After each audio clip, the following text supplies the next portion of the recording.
오늘 법문은 보리살타의 도행경계, 보리살타의 도행경계, 이런 제목으로 말씀드리겠습니다. 보리살타는 보살입니다. 보살. 보살은 누구냐? 신심이 있어야 돼요. 뭘 믿나? 불성청정. 일체 중생에게 불성이 청정함을 믿는 게 그게 보살입니다. 그 다음에 인과여견. 인과는 아주 여견하다. 여견은 분명하다 소리거든요. 인과가 여견해요. 많이 먹으면 살찌고 적게 먹으면 깡마르고 아주 여견해요. 이렇게 불성이 청정하고 인과가 여견함을 믿고 더 복덕과 지혜를 이루고자 하는 서원을 세우는 게 보살이거든요. 신심으로 서원을 세워요. 신심 서원. 그래서 근수복해, 항상 부지런히 복과 지혜를 닦는다. 신심서원, 근수복해. 이게 보살이거든요. 근데 이 보살을 부처님이 그렇게 아끼세요. 금강경에 보면 선호념 제보살. 그 다음에 뭐라고 그랬죠? 선부촉 제보살. 호념은 현재 있는 보살을 잘 보살피는 게 호념이고요. 부촉은 미래에 어떻게 하라고 미래를 잘 당부하는 게 그게 부촉이거든요. 그래서 현재 보살, 미래 보살을 다 보살피고 당부하고 아끼는 게 바로 부처님의 원력이에요. 그래서 보살이죠.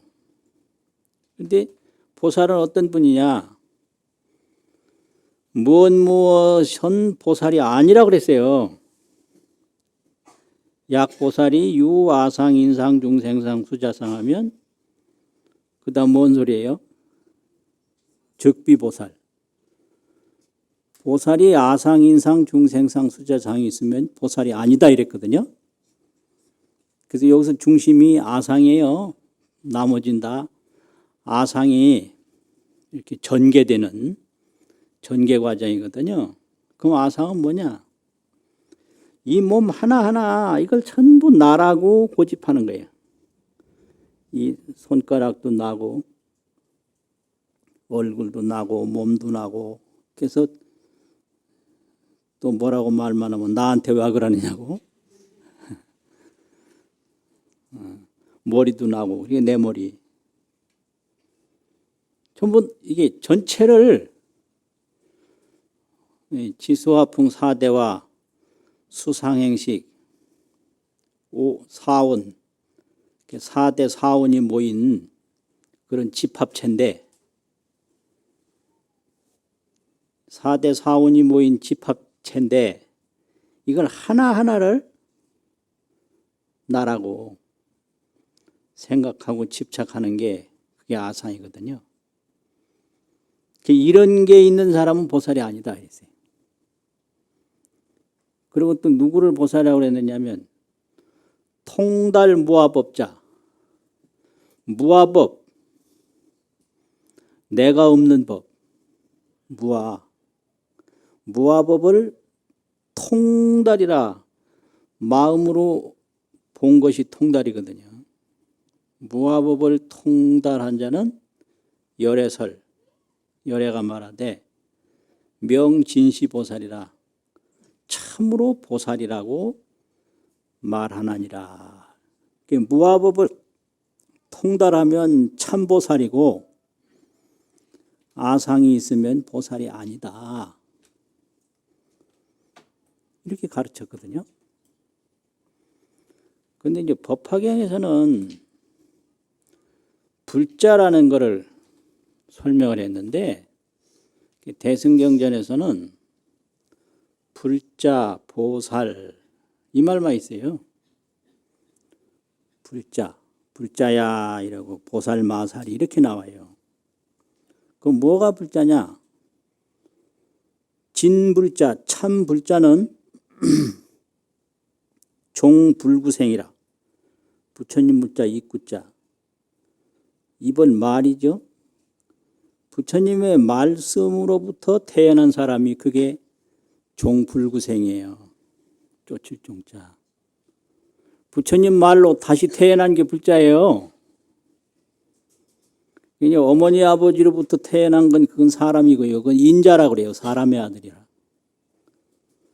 인자는 모태에서 나왔거든요. 근데 불자는 불태에서 나온 게 아니에요. 불구에서 나온 거예요. 부처님의 입에서 나온 거예요. 그래서 입에서 나온 건 불자고 모태에서 나온 건 인자다. 사람의 아들이다. 그런 뜻이죠. 종불구생, 또 종법 화생, 쫓을 종자고 법법자고 법으로부터 변화할 화 날생. 요거를 조선조 초기 한글 원해본에서는 종법하야 화생이라 이렇게 딱 구분을 했어요. 종법 화생이라. 부처님 법으로부터, 부처님 교화법으로부터 변화해서 생긴 사람이 불자다. 화생이라는 것은 부처님 법으로부터 변화라는 얘기는 과거에 없었는데 새롭게 태어났다 이 소리예요. 과거에는 없던 것이 태어났으니까, 변화해서 났으니까 새롭게 난 거예요. 부처님 법을 통해서. 그게 불자고요. 득 불법분이라. 불법분, 불법에, 부처님 법에 불량 일부분, 불법의 일부분을 얻은 사람이 참으로 불자다. 부처님 말씀을 믿고 자기 복덕과 지혜를 이루고자 하는 서원을 세워서 부지런히 복회를 닦으면 이제 그것이 불자고 그것이 보살이거든요. 그러면 이런 보살들이 끊임없이 신심서원으로 복회 근수의 정진을 하는데 그걸 도행이라고 그래요. 그러니까 이 도행이라는 것은 부지런하다고 다 도행 아니에요. 못된 짓 열심히 하면 그거는 아닌 거예요. 네. 이게 정진이라는 의미가 아무 일이나 열심히 한다고 정진이 아니에요. 신심서원이 있어야 돼요. 신심. 불성청정 인과역연. 그 다음에 복회쌍수의 서원을 가지고 근수복회, 부지런히 복회를 닦는 게 그게 불자다. 그러면 이렇게 근수복회, 부지런히 복회를 닦는 걸 도행이라고 그러는데 도는 뭐냐? 도는 반야도, 지혜도거든요. 반야바라밀 지혜를 실천하면 그게 도행이에요. 반야바라밀 하면 이제 범어식으로 표현하는 것이고 도행 그러면 반야도의 실천, 그러니까 똑같은 말이에요. 도행, 반야바라밀, 지혜를 실천하는 거죠. 지혜는 뭐냐? 불성을 믿고 인과를 믿고 복덕과 지혜를 닦는 게 그게 지혜거든요. 그걸 계속 실천하면 그게 바람일이에요. 행복이 거기서 오는 거지 다른 데서 오는 게 아니거든요. 복과 지혜를 닦지 않고는 행복이 안 와요. 그 이제 안 닦아도 된다고 하는 거는 인과가 역연한 걸 안 믿는 거예요. 인과역연. 인과역연만 안 믿어도 속을 일 없어요. 뭐 속았다 그러는데 그거 웃기는 사람이. 인과 안 믿은 죄예요 그게. 인과를 안 믿으니까 벌 받는 거예요. 무슨 벌 받느냐. 속는 벌을 받죠.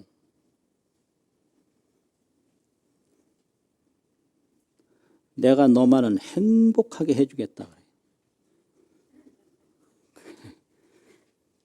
그 말을 믿고 가보니까 지금까지 자기한테 선물 사준 것도 전부 빚어둬서 샀는데 그것도 자기가 갚아야 되겠더래.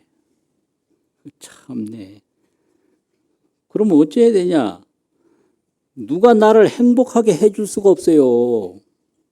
내가 밥을 안 먹으면 내가 배부를 수가 없어요.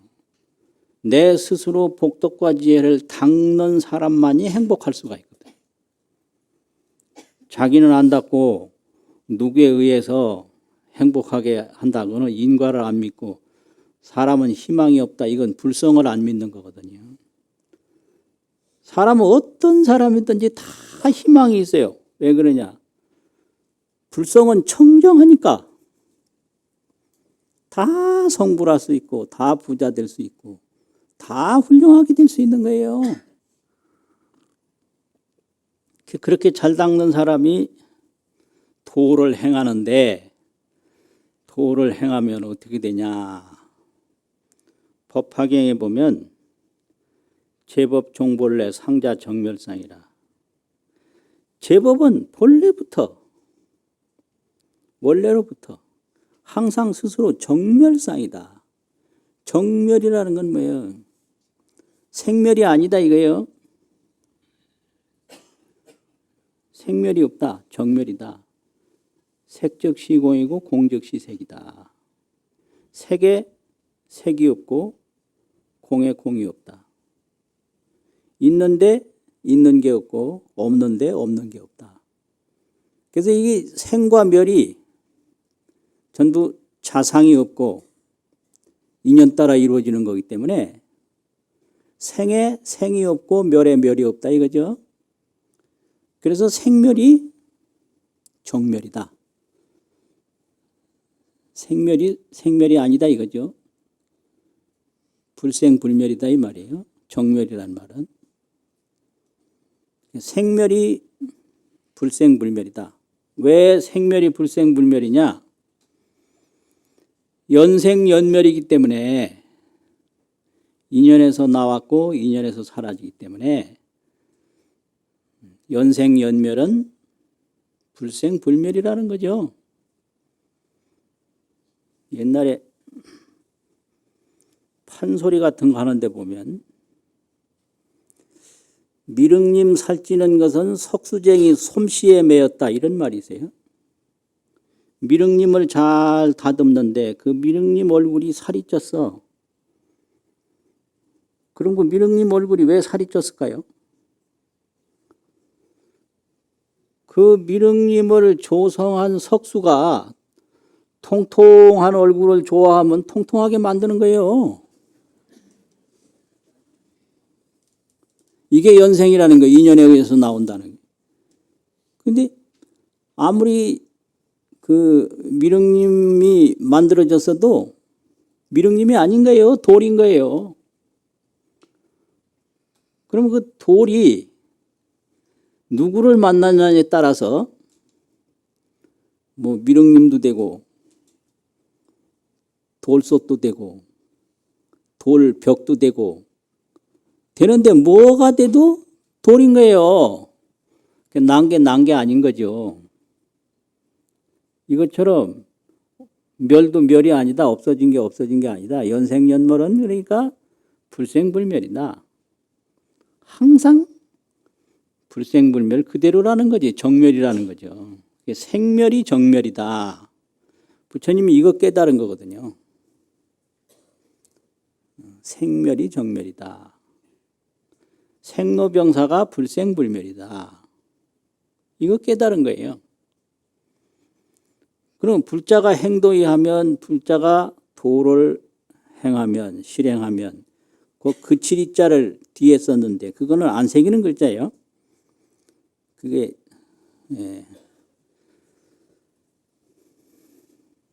확정조사라고, 그거를 그 노자 도덕경 같은 데서도 그 이자를 문장 끝에다 새겨서 확실하게 강조하는 그런 문장으로 쓰거든요.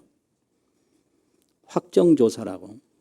불자 행도 이 몸기에 위에 점 하나 올려 찍은 거 있잖아요. 그거는 안 새기는 글자고 확정조사. 그래서 그 조선 초기 언해본에도 안 새겼어요. 그거를 불자가 도를 행하면 그렇게만 새겼어요. 행도를 하면. 그 불자가 도를 행하면 내세 득작불이라. 내세 득작불 부처된, 작불은 부처된다 이 말이에요. 지을작자 부처불자. 부처됨을 얻는다 이래 되는데, 이 부처가 뭐냐? 정멸신상이에요. 정멸한 몸 자체를 부처라고 그래요. 정멸신상. 정멸신상. 그걸 법신열애라고 그래요. 법신열애. 정멸신상 법신열애가 됨을 얻는다 이 소리예요. 그러니까 불자가 행도를 하면 다 이게 정멸신상 법신열애 부처가 된다 이 말인데, 내세는 그럼 뭐냐? 이 시간이라는 것도 연생연멸하기 때문에 자체가 없어서 현생이 내세가 되고 내생이 또 과거세가 되고 구세십사가 호상적이에요. 이거 시간을 몰라서 현재는 영원히 현재인 줄 아는데 천만의 말씀이요. 조금 지나가면 과거가 돼요. 또 과거가 그냥 과거인 줄 아는데 천만의 말씀이 지금 현재예요. 현재가 바로 미래가 되고, 그 어느 분들은 조금 세월이 지나가면 나아지겠지. 천만의 말씀이요. 세월 지나가도 안 나아지거든요. 괜히 미래에다가 환상을 걸지도 말고 또 미래를 굉장히 불안하게 여기는 분이 많아요. 미래는 현재예요. 현재 속에 미래가 있는 거예요. 그래서 미래 걱정하지도 말고 또 공연히 뭐 거기다가 희망을 걸지도 말고요. 그럼 어째야 되냐? 현재에 잘하면 과거도 달라지고 미래도 달라져요. 그러니까 현재가 가장 중요한 거거든요. 현재. 그래서 부지런히 도를 행하면 바로 성불하는 거예요. 바로 정멸 신상 그 법신열애가 되는 거예요. 내가. 그게 불자 행도의 내세 득작불이라 이런 거죠. 그런데 이 보살은 반야바라미를 행하는데 반야바라미를 어떻게 행하냐? 똑같은 거예요. 이 제약막작 중선봉행 이런 공덕을 닦는 게 아주 그건 조도수행이고요. 조도수행. 또 자정기심. 자기 마음을 청정케 하는 건 이건 정도수행인데요. 바를 정자, 길도자. 도울 조자, 길도자, 조도. 조도는 이게 공덕이 없으면 지혜를 닦을 수가 없어요. 몸이 아픈 사람은 뛸 수가 없듯이 어디를 뛰기 위해서는 몸이 건강해야 되거든요. 그래서 공덕이 부족하면 마음을 못 닦는다. 그러니까 이 공덕을 닦는 조도, 돕는 길, 또 정심, 마음을 청정하게 하는 정도. 이게 항상 같이 가는 게 이게 보살인데, 그 마음 닦는 그 바냐바라미를 정념 방법, 관조 방법이 있는데요. 발을 정자하고 생각념자. 이 생각이라는 게 기억도 되고 관찰도 돼요. 그래서 이거를 생각념자 밑에는 반드시 지혜자가 붙어요. 염해라고 그래요. 염해. 그래서 이 기억 관찰을 아주 분명하게 하는 게 생각이에요. 생각이 안 난다 그럴 때는 이 기억이 안 난다 이 소리고요. 저게 뭔지 모르겠다는 거예요. 그래서 염은 해다. 그래서 볼관자하고도 같은 거죠. 생각념자가. 기억과 관찰. 기억 없는 관찰이 없고 관찰 없는 기억이 없거든요. 그래서 정념인데, 그러면 이 정자는 뭐냐? 무주할 정이라. 어디 머무는 데가 없는 게 그게 정이에요. 그러면 머무는 데 없다는 거는 뭐냐? 금강경에서 보살은 생청정심 해야 하나니, 보살은 청정심을 내야 하나니, 청정심을 내야 하는데 어떻게 청정심을 내냐? 부주색 생심. 색에 머물지 않고 마음을 내고, 성향미 촉법에 머물지 않고 마음을 내서 응무소주 이생기심 하나니라. 머무는 바 없이 마음을 낸다. 그럼 마음을 낸다는 것은 기억, 관찰, 행동하는 거예요. 생심은. 무주라는 것은 색성, 향미, 촉법 이 육진경계에 다 분별 집착 안 하는 거예요. 이렇게 보고 듣는 현상 세계에 망상 집착하지 않고 일체 경계를 기억하고 관찰하는 게 그게 정념이다 이 말이죠. 정념.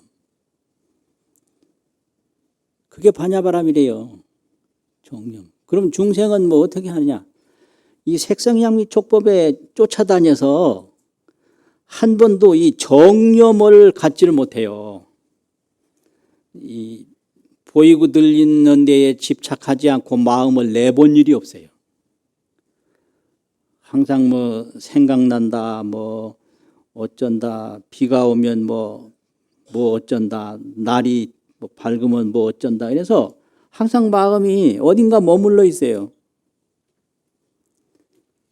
그런데 보살 수행은 색성향미 촉법에 머물지 않고 마음을 낸다.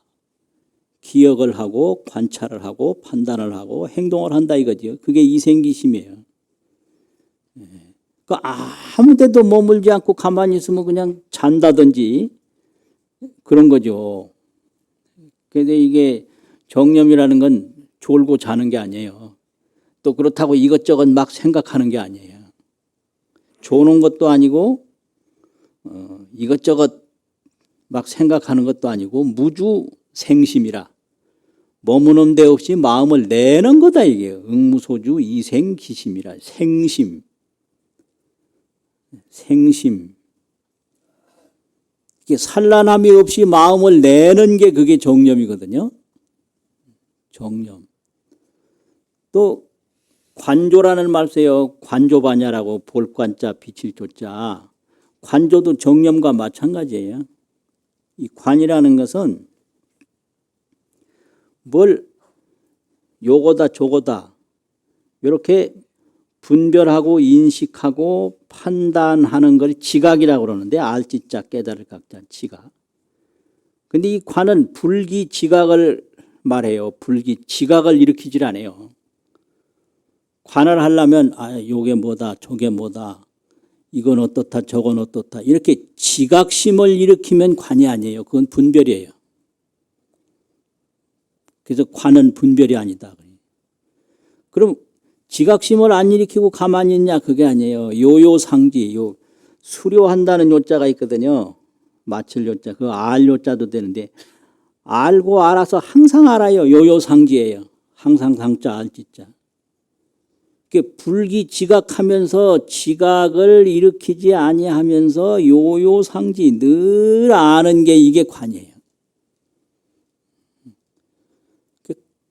불기지각이니까 관을 하려면 가만히 있어야 돼요. 그것도 관이죠. 그런데 가만히 있는 게 관이 아니에요. 또 뭘 보되 볼 뿐이에요. 요요상지할 뿐이에요.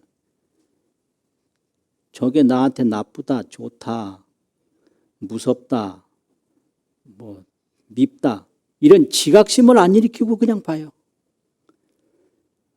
이게 불기지각하고 요요상지하는 거예요.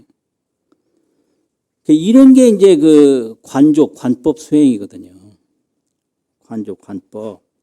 이렇게 해서 정념 수행, 관조 수행. 그게 파냐바람이래요. 파냐바람일. 그래 되면 어떻게 되냐? 보리살타가 의 파냐바람일다고로 마음에 걸림이 없는 거예요. 걸린다라는 거는 지각과 공포가 그게 걸리는 거거든요. 아, 저거 안 좋은 건데, 무서운데. 지각이 먼저고 그 다음에 공포가 따르고, 지각이 먼저고 그 다음에 뭐 다른 여러 가지 집착이라든지 여러 가지가 이게 죽어보지도 않고 죽는 거 걱정하고 아주 웃기는 거예요. 죽으면 어떻게 하지? 죽어봤냐 이거요. 지나갔는데 지나간 것도 생각하고 지나간 거 없는데 이게 전부 지각에서 오는 거거든요. 저거 나쁜데 나쁜 거 가만히 보면 나쁜 게 없어요. 나쁜데 나쁜 게 없다. 저거 좋은데 좋은 게 없어요. 연생이기 때문에. 그러니까 순전히 자기 지각인 거예요.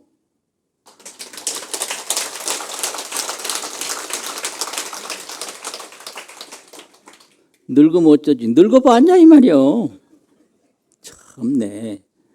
순전히 자기 지각이에요. 그래서 이런 불기지각, 이런 지각을 일으키지 않는 거. 또 요요상지, 분명하게 항상 아는 거, 이게 관이거든요. 관족. 관이나 조나, 정관, 조견 같은 얘기예요. 정관 바르게 본다. 조견 비춰본다. 전부 인생 문제는 자기 지각에서 오는 거예요. 그 일체유심조라고 하듯이. 나는 이제 죽었다. 죽는데 죽는 게 없거든요. 내가 오래오래 살아야지. 사는데 사는 게 없는 거예요. 그러니까 죽는다 산다는 것도 인연법이기 때문에 자상이 없는데 자기 실상이 없는데 자기 지각으로 그렇게 판단하고 집착하는 거거든요. 이걸 망상집착이라고 그래요. 망상이라는 게 자기 지각이다 이 말이죠. 그래서 마음 공부 하나 딱 해서 청정심을 내면 없어요. 그걸 보살도행이라고 그래요. 보살도행. 불자도행 그런 거죠. 그럼 보살은 반야바라밀다에 의지하기 때문에 이 자기 지각에 의한 집착과 공포가 없어요. 이게 무가예요. 무가에 걸림이 없다. 걸림이라는 건 자기 집착, 자기 공포거든요. 또 무가액으로 무요 공포 두려움이 없어요. 그래서 원리 전도몽상이라 이 자기가 만들어서 자기가 괴로워하는 전도몽상 다 멀리 해요. 꿈 같은 생각. 그래서 구경열반이라 마침내 불생불멸 정멸실상 정멸법신과 하나가 되는 거예요. 이게 구경열반이에요. 이게 보살의 도행이거든요. 이렇게 되면 어떻게 되냐. 화엄경 광명각품이라는 데가 있는데요. 거기서 이렇게 이 관조 정념으로, 정념과 관조로 딱 이렇게 관찰을 하면 이 색성향미 촉법에 머물지 않는 그 지혜, 염해, 색성향미 촉법에 머물지 않고 관찰하는 지혜는 시간 공간이 없어요. 이게요. 색성향미 촉법에 머물 때만 시간이 있고 머물 때만 공간이 있어요. 그래서 시방삼세라는 것은 그것은 망상분별이에요. 시간은. 색성향미 촉법 이런 색에도 머물지 않고 성향미 촉법에도 머물지 않는 그런 지혜는 동서남북도 없고 과거 현재 미래도 없는 거예요. 그래서 9세 10세가 호상적이고 일념즉시 무량겁인 거예요. 이게 불교 공부요. 불교 공부라는 거는 이게 보살의 도행이에요. 지각에 의해서 시방삼세가 있는 거지.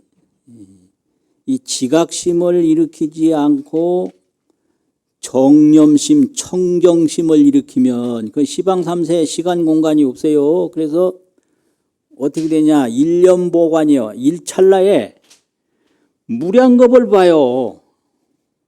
그래서 일념이라는 거 일찰나인데 생각념자. 무량겁을 턱 관조를 하면 정념에 딱 들면 이게 지금 딱 보는 게 이게 무량업급인 거예요. 일찰나에 무량겁을 보관, 너를 보자 볼관자인데 보라는 건 온전전자와 같아요. 온전히 다 보면 이 말이에요. 무거물의 영무죠. 가는 것도 없고 오는 것도 없고 머무는 것도 없다. 이게 보살도행이죠. 그래서 여시오지 삼세사 하면 이와 같이 과거, 현재, 미래의 일을 더 갈 것 같으면 초제방편, 방편은 순서거든요. 과정, 일체 순서 과정을 다 초월해서 이룰성자, 열십자, 힘력자, 이거는 그 지혜가 완성됐을 때 정각지, 바른 깨달음의 지혜를 열의 심력이라고 그래서 심력, 열십자, 힘력자, 열의 심력이라고 그래요. 이 강만지, 깨달음이 원만한 지, 이 지력을, 원만구족한 지력을 이룬다. 그런데 초제방편이요. 방편을 초월해요. 그럼 뭐가 이러냐? 이 정념관조가 그렇게 되는 거예요. 정념관조가. 그래서 색성향미 촉법에 계속 보고 듣는데 머물러 봐야 이거는 생사의 그 상속일 뿐이고 죽고 사는 게 계속 이어질 뿐이고 거기에는 안락과 평화가 없어요. 그런데 이 불성청정을 못 믿으니까 전부 이 색성향미 촉법 이런 현상 세계로만 돌아다니는 거예요. 그걸 중생이라고 그래요. 그런데 이렇게 대단한 법문을 들으니 이거 보통 일이 아니에요.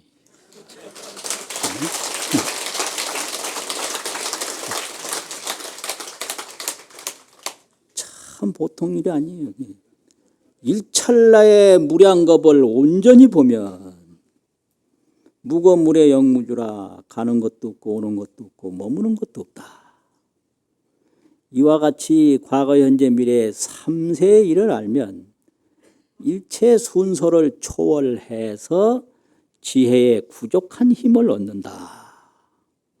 이렇게 되거든요. 이게 보살 도행이에요.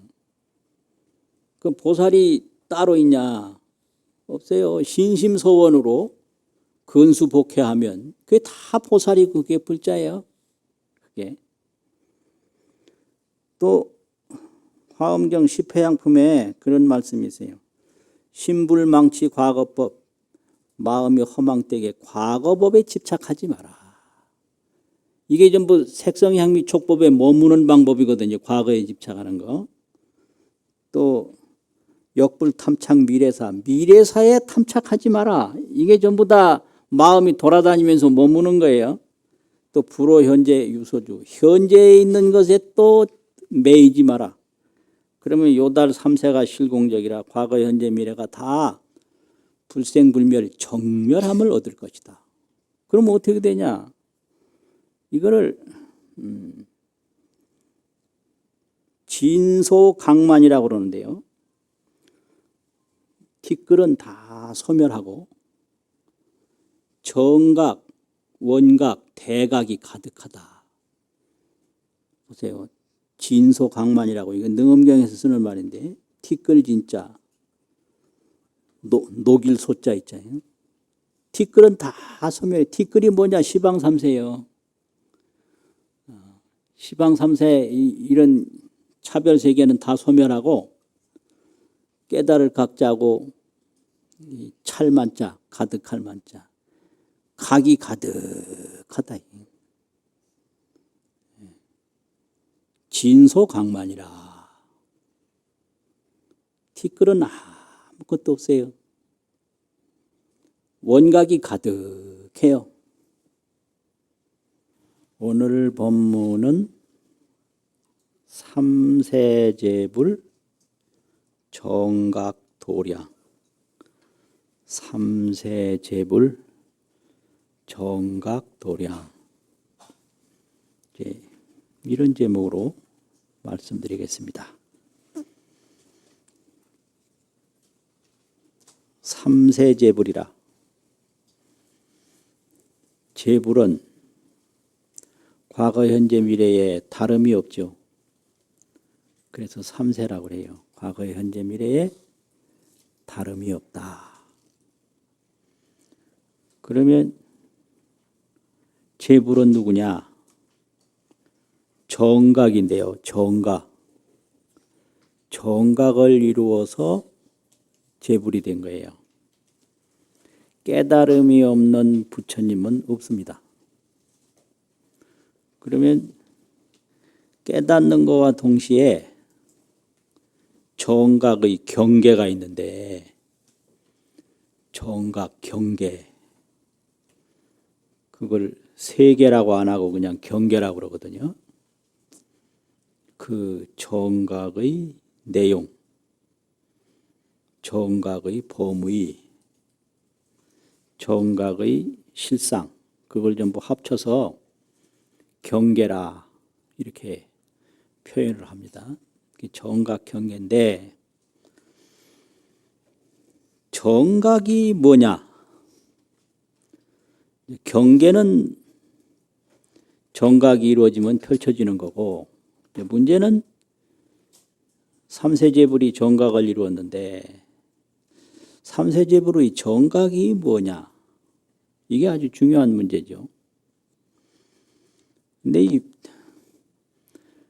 깨닫지 못한 걸 범부라고 그래요. 범부. 범부는 왜 범부인가? 범부는 늘 하는 일이 향진몰입이라. 향할 향자 티끌진자. 항상 밖으로 티끌로 향해요. 그래서 빠져요. 몰입한다고요. 빠질 몰자 들입자. 항상 이 티끌에 빠져가지고 진로상념이라 티끌진 수구로올로 그 티끌 속에서 항상 수고로워요. 힘들어. 노동자처럼 그걸 진로라고 그러거든요.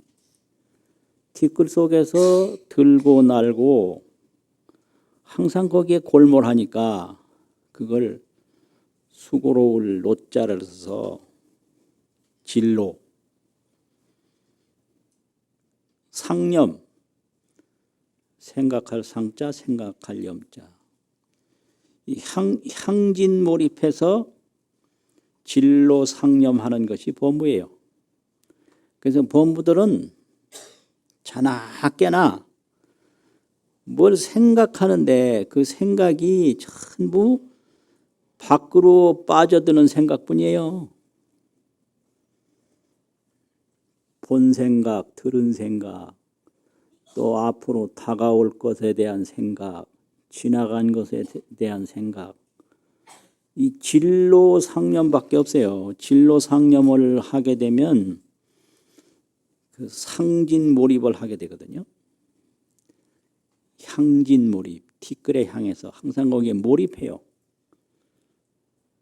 어디에 몰입하든지 중생들은 티끌 속에 몰입을 하게 돼요. 그래서 생각하는 것마다 그 티끌 속에 필요하고 그 티끌 속에 있는 것을 생각하게 되거든요. 그게 범부예요. 그런데 여기서 깨달음이라고 하는 것은 멸진합각을 해요. 티끌은 다 없어져 버리는 거예요. 소멸할 멸자, 티끌진자. 그래가지고 각에 합한다. 합할 합자, 깨달을 각자, 멸진합각인데 이 멸진합각이 되면 그게 깨달음인데 멸진합각이 어떻게 해서 되냐. 티끌은 소멸하고 자기 본래의 깨달음에 합한다. 본래의 깨달음과 하나가 된다. 그러면 그렇게 되려면 어떻게 해야 되냐. 그 과정에 진동개호라는 과정이 있어요. 지진날 진짜가 있거든요. 지진날 진짜. 막 진동한다. 움직일 동자. 개호, 10개자 깨달을 오자. 이제 마음 공부, 공덕 수행을 깊게 하면 깨달음이 가까이 오는데 깨달음이 그냥 오는 게 아니에요. 온 몸이 지진 나는 것처럼 움직여요. 그게 진동이에요.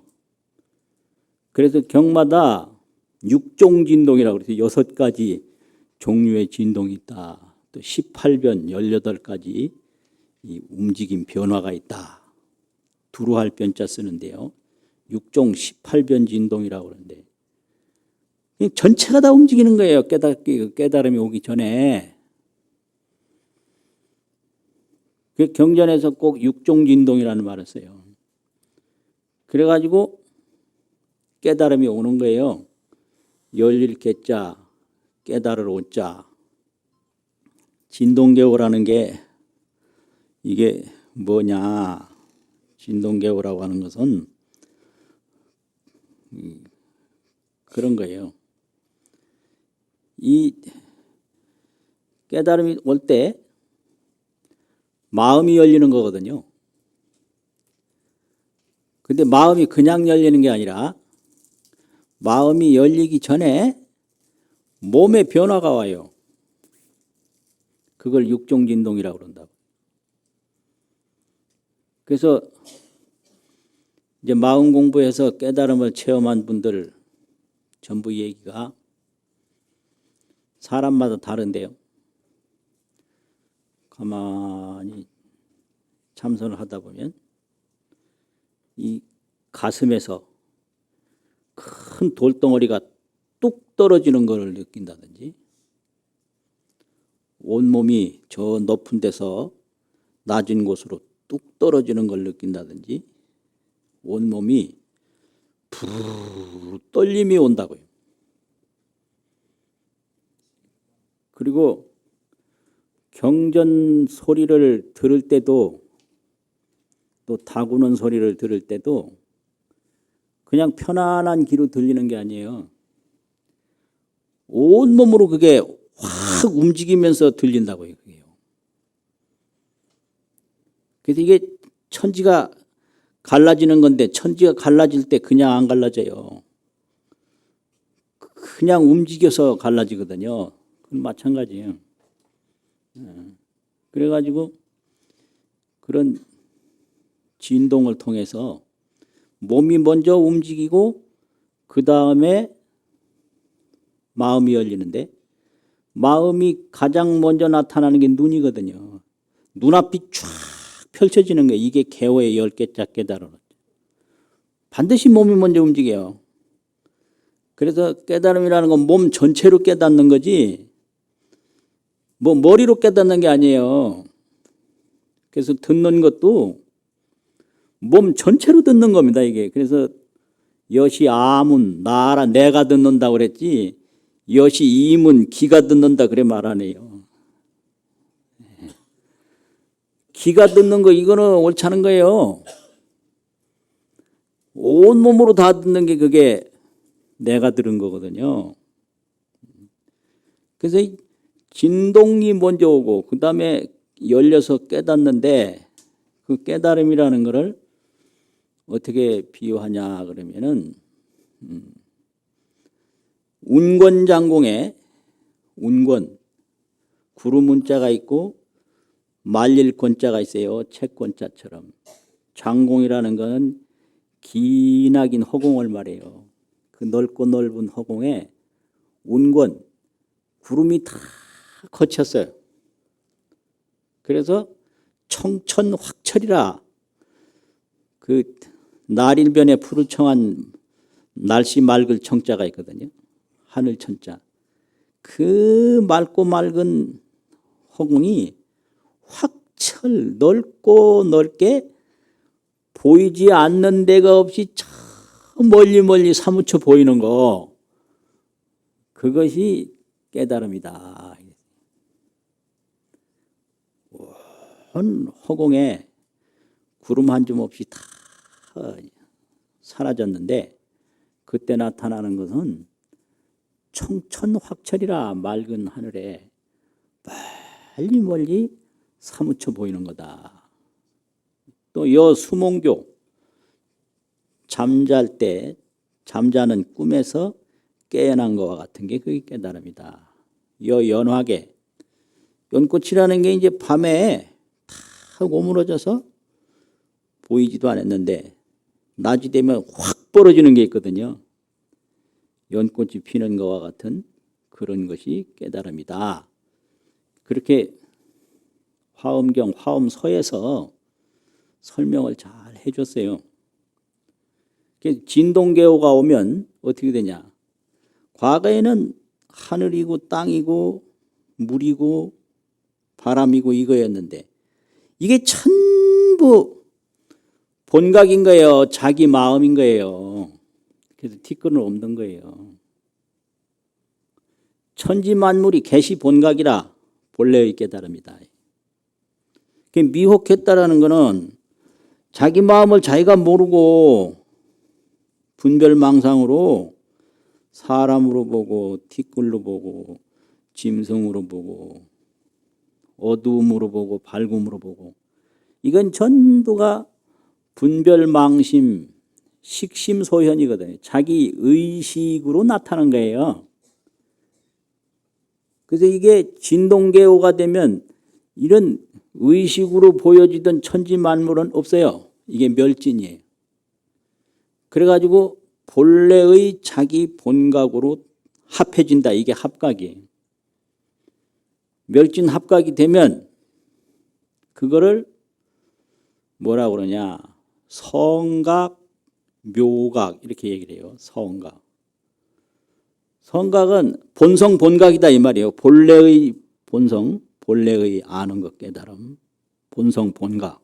이게 성각이거든요. 묘각은 통달자재. 통달자재하는 게 묘각이에요. 이걸 봐도 옛날에는 이게 그릇뿐이었는데 이게 그릇은 그릇인데 이게 묘각이에요. 이게 자기 마음이에요. 물은 물인데 자기 마음이요. 하늘은 하늘인데 자기 마음이요. 이게 그릇이지만 이것이 자기 마음인 줄을 영역 요요상지라 분명분명히 항상 안다. 이게 통달이에요. 그래서 어두움을 봐도 그게 어두움인 것을 알지만 그게 자기 마음인 거예요. 밝은 걸 봐도 자기 마음이고. 그래서 성각묘각, 본성본각이 통달자재하는데 본성본각이 성각이고 통달자재가 묘각이다. 이제 이 경계를 정각도량이라 그래요. 바르게 깨달은 도량이다. 부처님이 여기에 이제 도달하신 거죠. 그래서 그 부처님 깨달음 경지를 대승경전 중에 제일 구족하게 설명한 것이 화엄경이에요. 화엄경 중에서도 세조묘원품 그 첫 번째 나오는 그 7초 9회 법회 중에 제1회 그 1회 육품이 있는데 그 1회 육품이 전부 이 부처님의 이 정각 경계를 설명한 내용이에요. 그래서 제일 시작이 이시의 세존이 시성정각하신 이렇게 나와요. 부처님께서 처음으로 정각을 이루시니 이래 되거든요. 그럼 이 부처님의 정각을 바른 깨달음을 자각, 각타, 각만 이렇게 설명해요. 이게 설명하는 방법이에요. 화엄경에서나 어디서나 대승불교 그 주소가들이 주를 내고 소를 내는 사람들이 다 그렇게 설명하거든요. 그럼 자각은 스스로 깨달은 건데 스스로 자자 깨달을 각자인데 자각을 했다 이 말은 범부가 아니다 이 소리예요. 범부는 자각이었거든요. 그 자기 마음인데 자기 마음인 줄을 모르는 거예요. 그러니까 내가 죽는다 그러면 죽는다라고 아는 놈이 그게 자기 마음인데 몰라서 죽는다라는 티끌에만 지금 빠져 있는 거예요. 저 하늘이다 그러면은 하늘이라고 아는 놈이 그게 자기 본각인데 하늘을 아는 자기 본각을 모르고 저 하늘 막내, 푸르네, 놀래 이렇게 빠져 있는 거예요. 이게 향진 몰입이에요. 그래서 저 사람을 봐도 저 아는 사람이네 그러면서 아는 사람이라고 아는 거 그게 자기 본각이에요. 근데 그거는 모르고 안다 모른다 빠져 있는 거죠. 근데 일체가 자기 본각이다. 이걸 깨달은 게 이게 자각이에요. 생각해 보세요. 뜨거운 것이 있다 그러면 뜨거운 것이 어떤 것이다라고 아는 놈이 없으면 뜨거운 것이 그게 있는지 없는지 어떻게 알아요? 지옥이 있다 그러면 지옥인 줄 아는 놈이 있는 거예요. 지옥에도 극락이 있다 그러면 극락인 줄 아는 놈이 있고 그래서 지옥에도 그게 지옥이 아니라 자기 본각이고 극락도 극락이 아니라 자기 본각이고 육도윤회도 육도윤회가 아니라 자기 본각이고 본각뿐인 거예요. 이걸 멸진합각이면 성각묘각이라고 그러거든요. 이제 정각을 이뤘는데 정각을 이루는 순간에 범부가 아니에요. 그 다음에 각타, 다른 일을 깨우친다. 다른 일을 깨우치는 순간에 성문연각이 아닌 거예요. 성문연각은 다른 일을 깨우치지 않아요. 자기 해탈에 만족하거든요. 그럼 범부도 아니고 성문연각도 아니고 또 각만 깨달음이 가득하다. 그럼 보살도 아닌 거예요. 보살은 깨달음이 있기는 있는데 가득하지는 않아요. 이게 이제 점증점각이라고 점점 증대하여서 점점 깨달아가는 게 보살이거든요.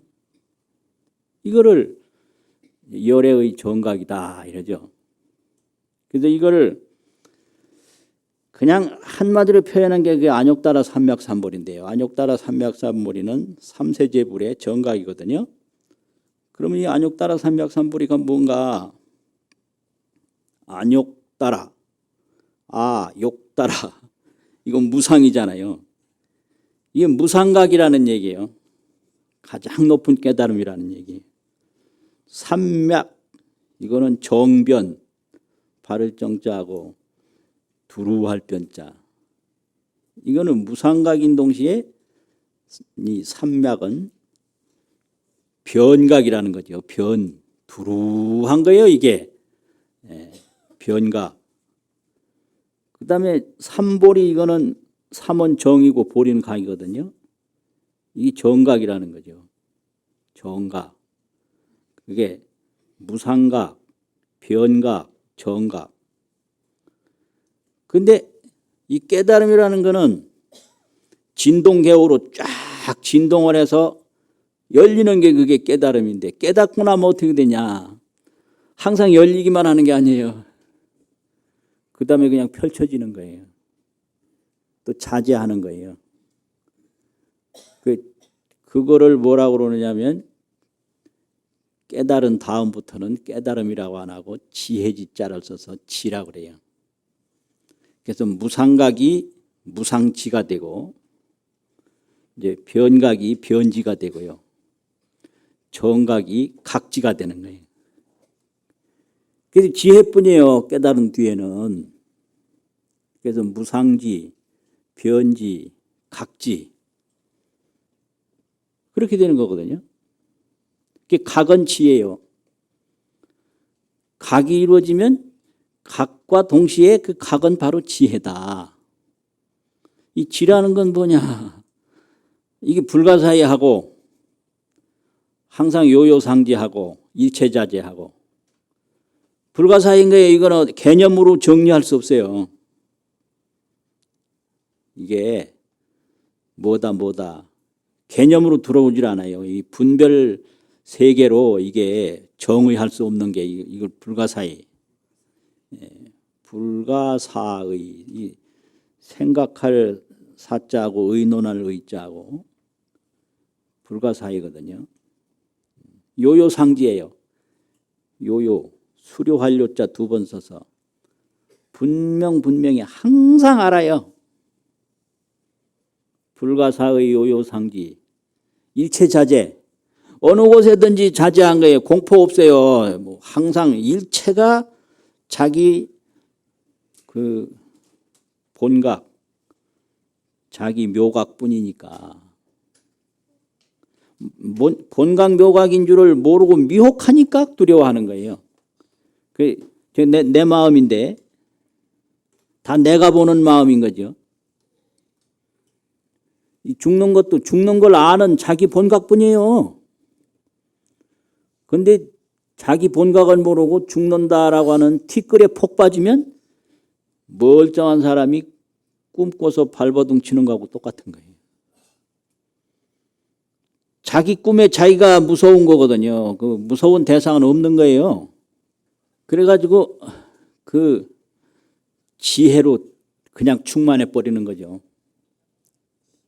성각지, 묘각지, 지혜로 충만한 거죠. 근데 그 지혜가 어떻게 되냐, 이게 그 깨달은 지혜 정각지란 말이죠. 정각이 바로 지다. 그럼 화엄경에서 지는 어떤 성격인가? 지입 3세, 그 정각의 지혜가 3세에 다 들어가요. 과거, 현재, 미래. 미래에 다 들어가고 현재에 다 들어가고 과거에 다 들어가요. 시간이 없어요.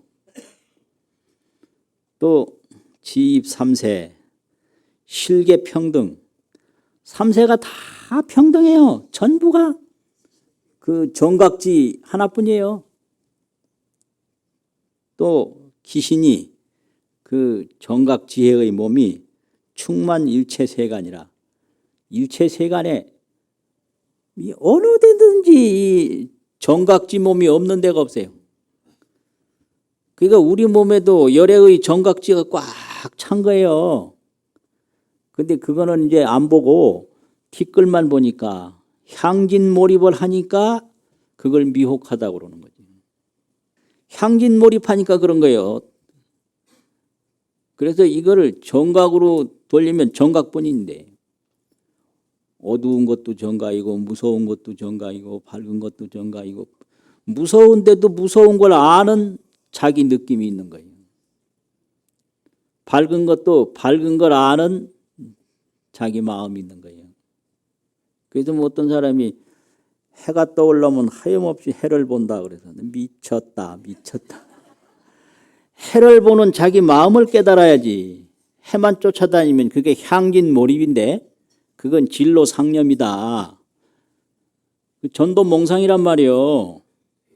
그래서 성각 정각을 얻어야지. 그래 되면 지혜가 삼세에 들어가서 다 평등하고 기신이 충만 일체세간이라 그 지혜 몸이 일체세간에 가득한 거예요. 그게 정각 도량이에요.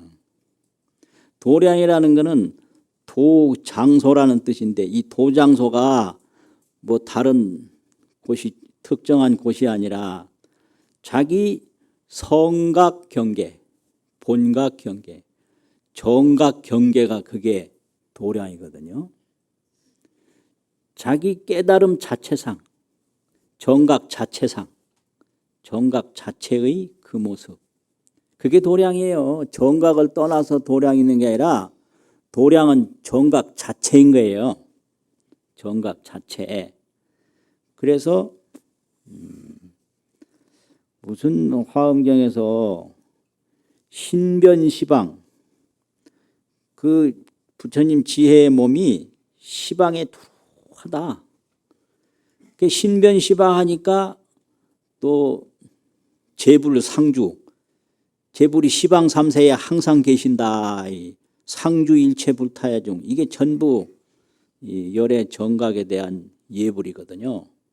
상주 신변상주인 거예요. 몸이 시방세계에 두루하니까 항상 있는 거지 머무는 거지 여기 갔다 저기 갔다 그러면 상주가 안 되잖아요.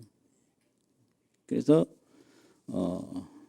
신변시방 이무왕래 왕래가 없어요. 또 지입재상 지혜는 여러 형상에 다 들어가서 요 법공적이라 법이 공적함을 알아. 이게 법인데 이게 자상이 없고 공적인 거예요. 이게 색적 시공인 거예요. 그러니까 법법이 전부 공적하고 법법이 다 지신이 원만이라 지혜 몸이 원만한 거예요.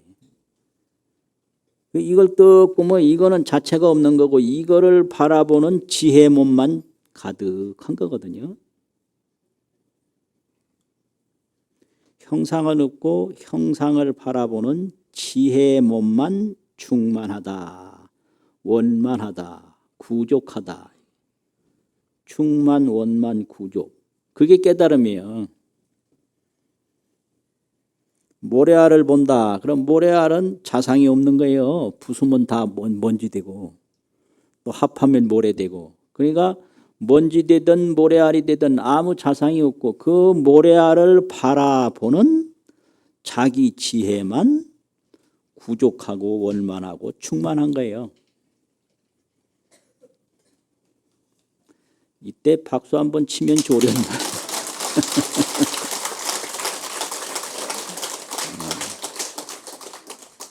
이게 부처님의 정각도량이거든요. 정각경계. 그래서 이거를 이제 화엄가에서는 이런 지신을 이제 법신, 지신, 뭐 보신이라고도 하지만 그 법 그 자체, 또 지혜 그 자체, 또 색신 이게 색으로 나타나는 또 이런 거 이걸 이제 법신, 보신, 화신 뭐 이렇게 설명하는데요. 보신을 지혜지자 몸심자 지신이라고도 하고요. 그런데 화엄가에서는 그렇게 설명했어요. 법신은 여 허공변이다. 비유로 말하면 법신이라고 하는 것은 지혜몸 그 자체는 이 시방세계에 충만한 게 그대로 몸 그대로인데 그거는 허공이 없는 데가 없이 두루한 것과 같은 것이 법신이다. 또 지신은 일광변이라 태양이 일광이 태양의 햇빛이 두루한 것과 같은 것이 그게 지혜 몸이다. 또 색신 화신은 일령변이라 이 색신은 보이기도 하고 안 보이기도 하는데 그것은 해가 항상 밝지만은 햇빛이 보이기도 하고 안 보이기도 하고 그래서 안 보이면 밤이라고 하고 보이면 뭐라 그래요? 낮이라고 하고 이게 밤낮이 있는 거예요. 근데 그 해 자체에는 밤낮이 없잖아요.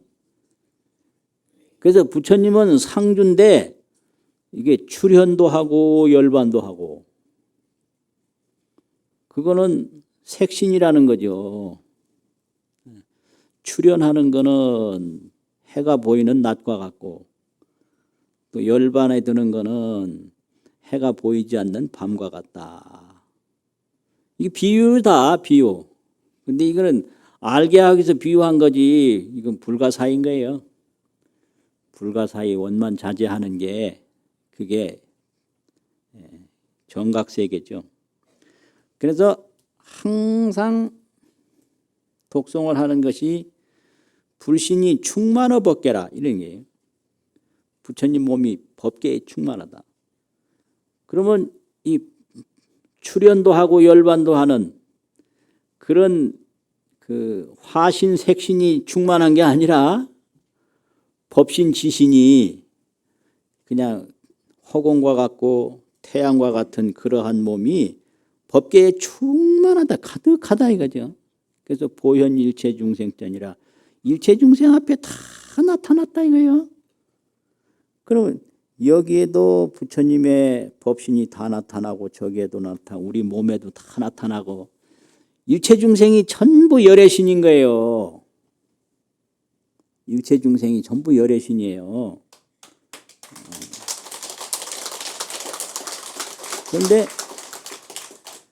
향긴 몰입해서 진로 상념으로 모를 뿐이에요. 그걸 미혹이라고 그러거든요. 이게 본성 본각인데 요거는 이제 언제 태어나서 이제 몇 년 됐다. 이게 향진 몰입 진로 상념인 거예요. 그래서 이걸 딱 깨보면 이게 전체가 본각인 거예요. 그래서 아까 뭐라 그랬어요? 불신이 충만어 법계하여 보현 일체 중생전이라 일체 중생 앞에 다 그대로 나타났다.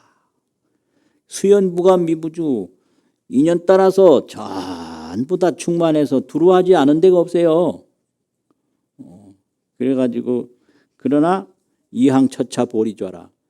보리 그 자성 실상 본각 성각 묘각에 그대로 있으면서 그냥 일체법계에 충만한 거예요.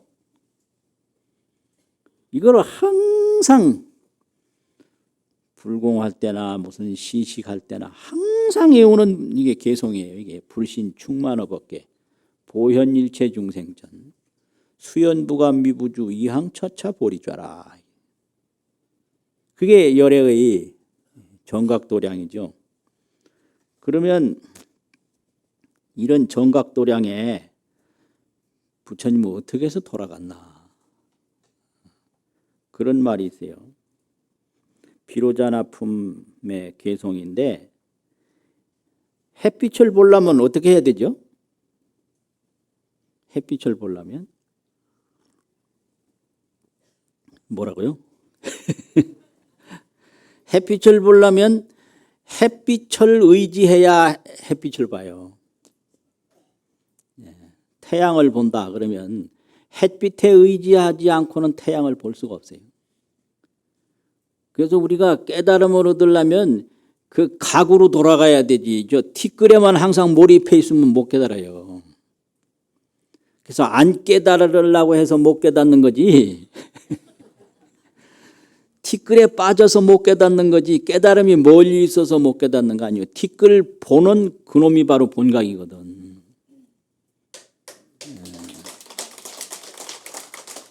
그게 이게 정각의 경계거든요. 그래서 여인 일광조, 가트렸자, 이날린자, 일광조, 일광이 비침을 인해서 환견어 일륜하야, 도리어 일륜, 해바퀴, 해를 말하는 거죠.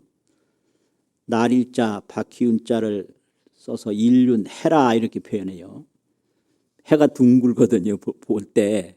그러니까 일광을 통해서 일륜을 본다. 그러니까 해를 통해서, 햇빛을 통해서 해를 본다 이거예요.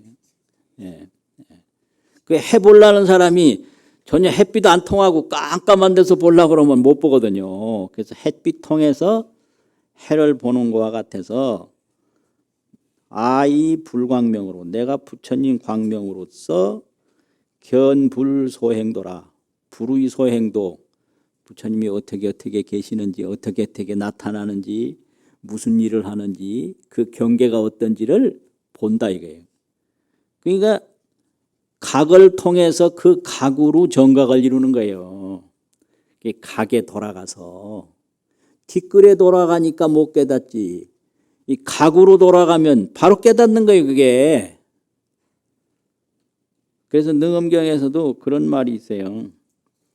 반문 문자상 하면, 반문 돌이킬 반자하고 들을 문자, 밖으로 듣는 것을 돌이켜서 반문해서 자기 본각 자성을 들어 반문해서 문자성, 자기 성각, 자기 본각, 자기 본래 마음을 들으면 성성무상도라. 그 본성 본각이 무상도를 이루는 거예요. 본성이 무상도를 이루는 거지 저 티끌에 쫓아가서 무상도를 이루는 게 아니에요. 그래서 성성무상도라고 그랬어요. 본성에 돌아가면 본성이 무상도를 이루는 거예요. 본성이. 그런데 차시 미진불의 일로열반문이라, 이것이 미진불, 한없이 많은 걸 미진수라고 그러거든요. 그 한없이 많은 삼세제불이 한 길로 열반에 든 문이다. 그래서 반문 문자성 하는 거, 밖으로 듣는 것을 돌이켜서 듣는 자성을 내가 듣는 거, 이거 해광반조예요. 마음을 안으로 돌이키는 거예요. 이것이 조견이거든요. 조견. 조견 오온이에요. 생각을 돌이켜보는 거예요. 조견 오온하고 해광반조하면 그것이 반문 문자성인데, 그러면 그게 일로 열반문이에요. 미진수 삼세제불이 한 길로 열반에 든 문이다. 오늘 법문은 불교 공부 이야기, 불교 공부 이야기, 한자로는 불교 공부 탐설, 이런 내용이 되겠습니다.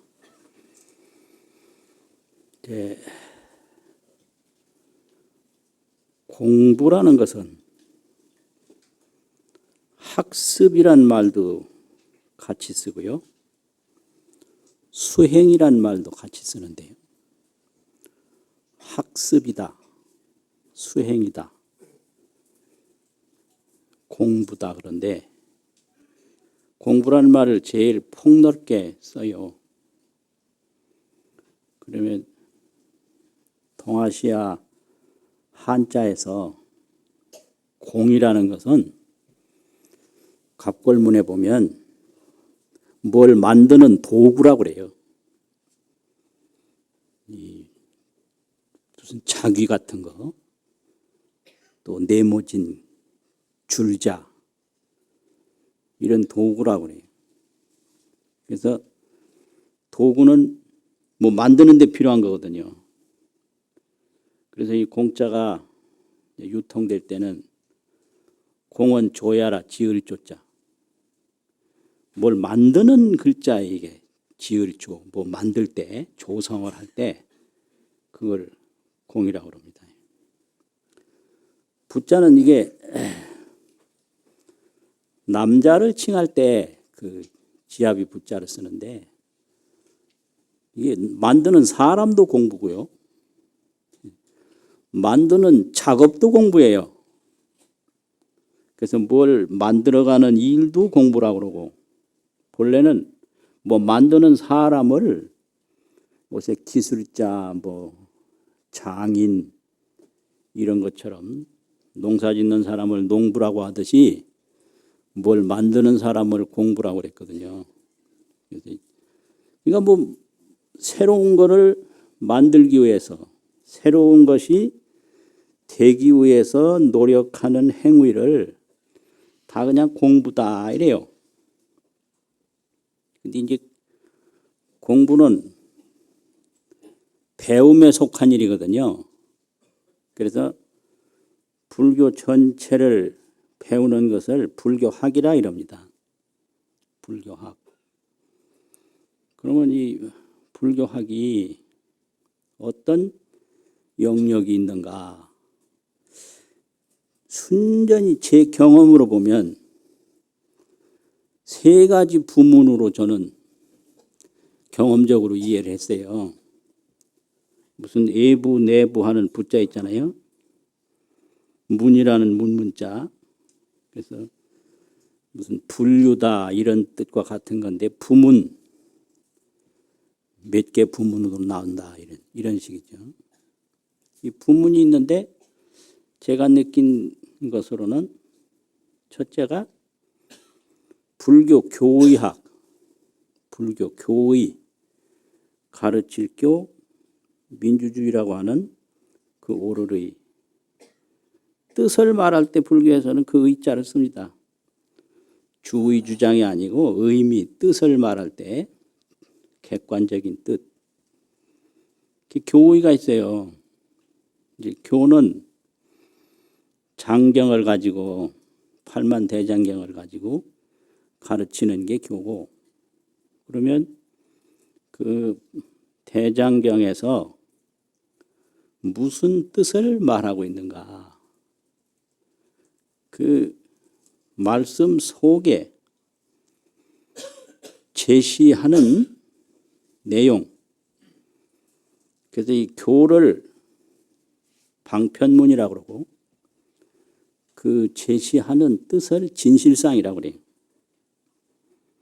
그래서 화엄경이 예를 들면 80권이다 그러면 80권 문자상은 방편문인데 화엄경에서 무엇을 제시하느냐.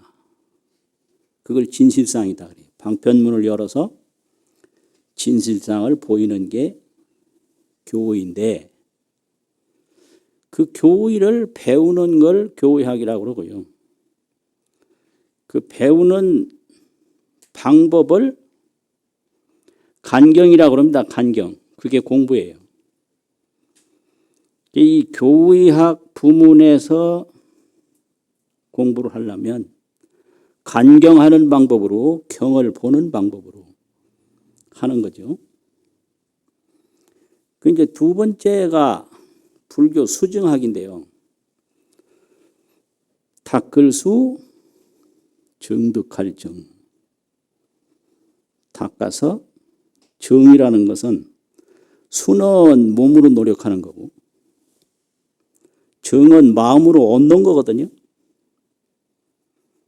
그리고 몸으로 노력을 해서 마음으로 얻는 게 뭐냐?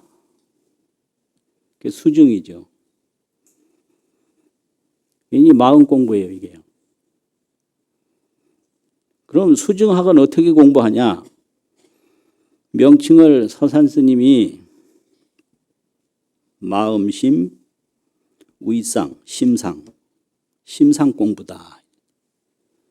그 상이라는 건 어조사예요. 해상이니 이렇게 좌상이니 하듯이 어조사기 때문에 심상 공부 그러면 마음 공부 이런 말이죠. 그 마음 공부인데 마음 공부는 뭐 어떻게 하는가? 여러 가지를 얘기를 하지만 내용은 한 가지예요. 섭심,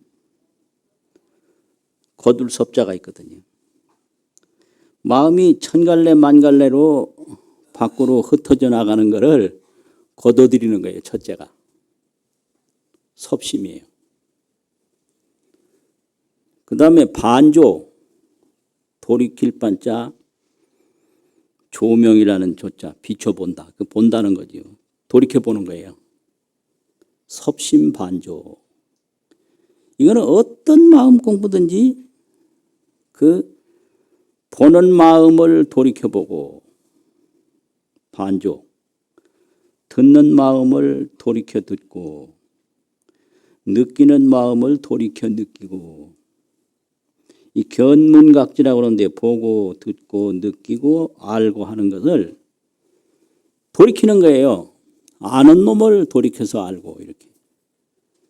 그래서 한마디로 말하면 반조죠. 섭심반조. 이거를 하는 게 이게 불교 수증학의 공부입니다. 그래서 마음을 닦아서 정득하는 부문이 있다. 그래서 그걸 학술적으로 표현하자면 불교 수증학이다. 그리고 제가 경험한 거는 불교 문헌학이라는 게 있어요. 불교 문헌학. 문헌이라는 거는 글문자하고 받칠 헌자인데 그 헌은 어질 현자와 같다. 현야라. 그러니까 글이라고 다 문헌은 아니고 그 중요하게 전해지는 좋은 글 어질 현자처럼 아주 역사성이 있고 철학성이 있고 굉장히 인간에게 가치가 있는 글을 문헌이라고 그래요. 글 중에 좋은 글, 버려서는 안 될 글. 이 인류가 문화 역사에서 소중하게 남긴 재산, 그 인류 문화의 재산을 한마디로 말하면 문헌이라 이러죠. 문헌이라는 게 많은 사람이 살고 갔지만 글을 전하고 죽은 사람이 많지 않거든요.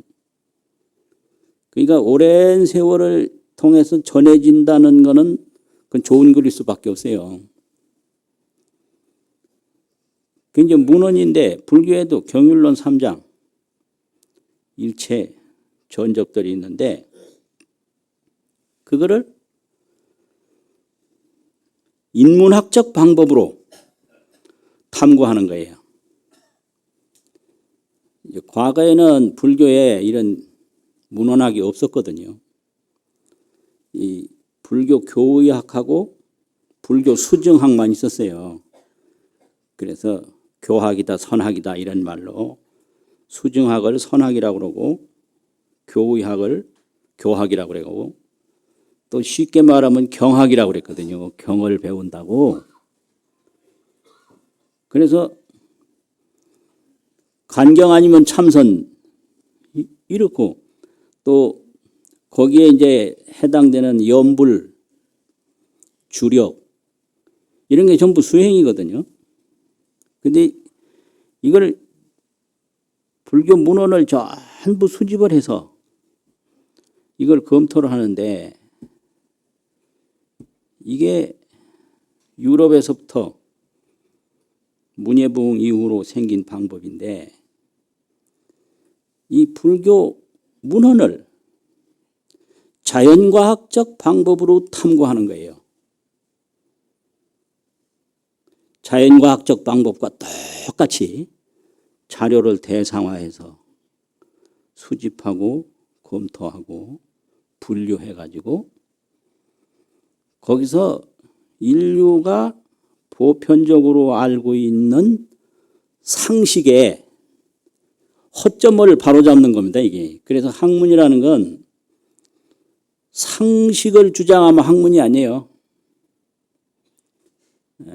상식에서 잘못된 오류를 지적하고 그 본래의 진실한 의미를 제시하는 게 그게 인문학이거든요. 그런데 방법은 자연과학과 똑같은 방법을 해요. 그래서 자연과학적 방법으로 인문과학을 연구한다. 이렇게. 이게 인문학이에요. 그러니까 불교에도 그런 인문학이 들어온 거예요. 그래서 이 경을 보는 건 수행으로 보고 이런 게 아니라 경 전체를 문헌으로 보는 거예요. 문헌으로 다 수집을 해서 이걸 검토하고 여기서 이제 문헌학이 있고 그 문헌에 역사학이 있는데 이 불교 문헌의 이 역사가 굉장히 범위가 넓어요. 고승 개개인의 인물을 연구하면 그 인물사라고 그래요. 인물사. 그리고 그 불교 역사의 교단을 연구하면 교단사라고 그러고요. 또 불교 교리 발달사니 사상 변천사니 이래서 이 사상이라고 하는 여기에 화엄경도 내가 화엄경을 봐서 내가 화엄화되는 게 아니라 인문학은 화엄경을 사상으로 연구를 해요. 화엄 사상이 뭐냐. 법화경도 법화 사상이 뭐냐. 반야경도 금강 사상이 뭐냐. 참선도 내가 참선을 해서 내 마음을 증득하는 게 아니라 선사상이라고 해요. 선사상. 그래서 불교 문헌, 불교 역사 이제 이런 게 이제 주로 대학에서 연구하는 학문이에요. 그래서 이거를 일본에서도 인문학적 불교학이라고 그래요. 그런데 이걸 간단히 말하면 불교 문사학이에요.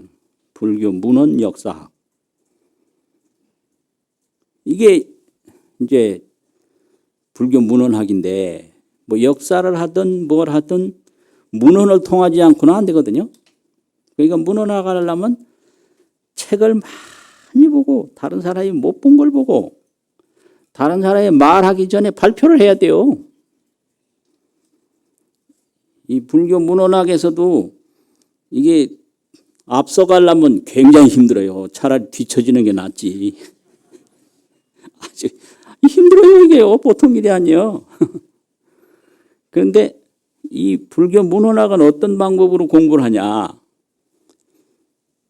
논문이라는 논할 논자하고 증명이라는 증명할 증자, 논증학이에요. 논증을 해야 돼요. 책만 많이 봤다고 그게 문헌학이 아니에요. 지금 뭘 이렇게 하고 있는데 그건 본래 이런 것이었다. 여기에 진실은 뭐다. 저기에 허구는 뭐다. 자기 논지가 있어야 되고 그 논지를 문헌적으로 증명을 해야 되거든요. 이게 논증학이에요. 그래서 이 어느 학문에 공부를 하느냐에 따라서 사고방식이 전혀 틀려요. 그리고 같은 불교 문헌학을 해도 화엄 사상을 하느냐 선사상을 하느냐 정토 사상을 하느냐 전혀 틀려요. 몰라요. 전혀 몰라요. 뭐 공부하는 사람은 통할 것 같죠. 천만의 말씀이. 안 통해요. 그리고 이 학자들은 절대 화합을 안 해요. 이 웃기는 사람들이 아주. 절대 또 양보도 안 해요. 식당에 가서 여기 단체 손님이 오는데 조금 양보해 주시겠어요? 그러면 유일하게 양보 안 하는 집단이 학자들이에요. 그리고 팁도 안 줘요, 이 사람들은. 줄 거는 안 주고 요구를 많이 하고 누구하고 같이 협력하지 않고 이런 사람들인데 왜 그러냐면 자기 연구 분야밖에 모르거든요. 다른 분야는 몰라요. 그래서 공부하면 뭐 많이 알 것 같죠. 모르는 것만 자꾸 하나 알면 모르는 거 둘 생기고 둘 알면 모르는 거 열 생기고. 그래서 이 문헌학을 하면 할수록 모르는 게 많아지지 아는 게 많아지질 않아요. 그래서 이런 불교 교의학, 불교 수증학, 불교 문헌학이 있는데 여기에 종사함에 따라서 전혀 틀린다. 그러면 제가 경험한 거는 제가 46년생인데요. 46년. 광복 그 다음에 태어났는데 불교 공부를 접한 게 66년 3월이에요. 통도사 강당에서. 66년 3월에 이제 강당에 입방을 해가지고 배우지요. 이제 그때 순전히 이제 배우는데 66년서부터 75년까지 배우기도 하고 가르치기도 했지만 주로 접한 게 경학이고 불교 교의학이죠. 근데 그때 이제 강당에 입방해서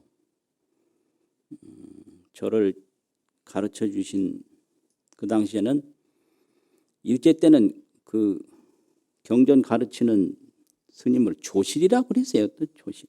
그 당시 66년도까지 조실이라고 하더라고. 그리고 또 강주라고 그랬고요. 강주, 조실 강주. 어릴 때부터 절에 오셔가지고 강학이 유명한 데가 상주 남장사인데요. 상주 남장사가 지금도 강당일에 간판이 있어요. 그 상주 남장사에서 공부를 하셨다고 그러더라고. 그래서 그쪽이면 이 실력이 좋거든요. 이 조선시대 후기쯤 되면요. 내가 통도사지만 해인사 통도사 이런 데는 강학이 별로예요. 별로 저쪽 그 상주 쪽에 안동 쪽에 그쪽에 강학이 발달했고 호남 해남 대흥사나 저런데 그 호남 쪽에 아주 또 강학이 발달했어요. 그 영남은 바꿔댔어. 지금은 큰 소리 치는데 옛날에 별로였거든요. 논도 많이 없어가지고 호남처럼 쌀도 많이 없어요. 그래서 흉년 들면 아주 곤란해요. 이게 자꾸 바뀌더라고 이게요. 이게 희한하게 바뀌.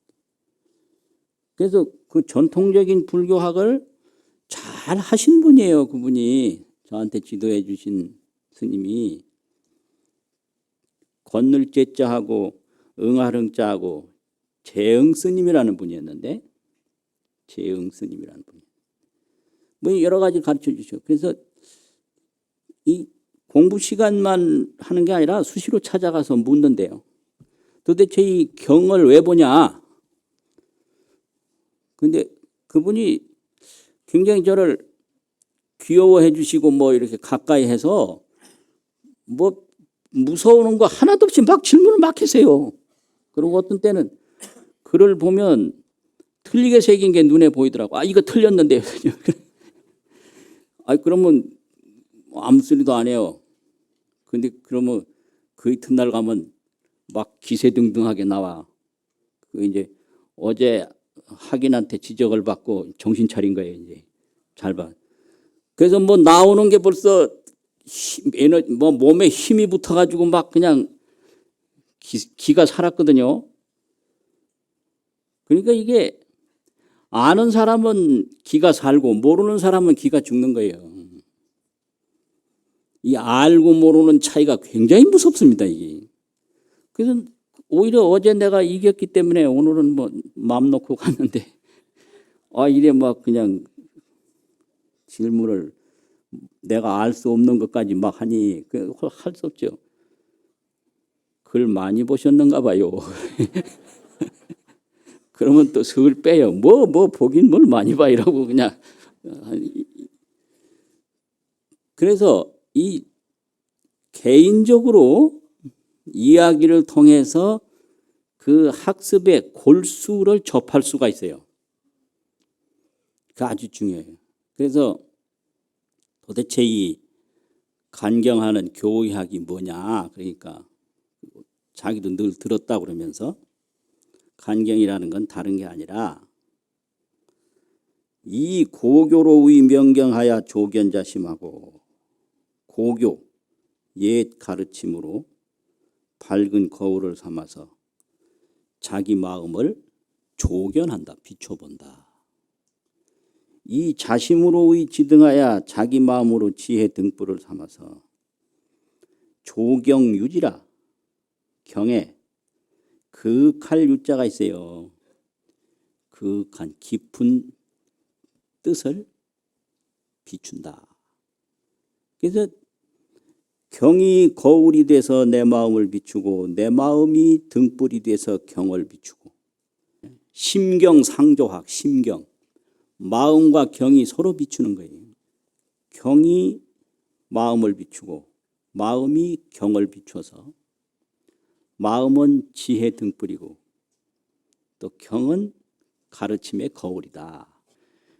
교경심등 교경심등 교는 거울이고 마음은 등불이다. 이래서 경을 보는 방법은 수지, 독송, 해설, 서사, 금강경에 그렇게 얘기를 했거든요. 수지는 배워서 간직하는 거죠. 받을 수 배우는 거죠. 독송, 읽는 거죠. 서사, 계속해서 쓰는 거죠. 수지, 독송, 해설, 서사가 그게 간경하는 방법인데 수지, 독송, 해설, 서사를 하면 어떻게 되냐. 금강경에도 신심 청정 즉생실상 그 수지, 독송하는 신심이 청정하면 실상이 나온다. 진실상이 자기 마음에서 나오는 거예요. 그래서 이 진실상을 깨닫는 거죠. 간경을 통해서 신심청정 즉생실상 실상이 나타나요. 그러면 그거를 경안이라고 그래요. 경보는 눈. 경안을 얻었다. 경안은 해안인데 축원을 할 때도 항상 간경자 해안 명철 간경자는 해안이 아주 밝게 사무치기를 원한다. 이렇게 축원을 해요. 그래서 경을 통해서 진실상을 보는 게 그게 간경이에요. 수지독송 해설 서사 하는데 신심이 청정하면 적생실상이라. 지금까지 모르던 진실상이 확 드러나는 거예요. 그 드러나는 걸 얻으면 그걸 경보는 눈을 얻었다. 그게 해안이고 지혜의 자 경안이죠.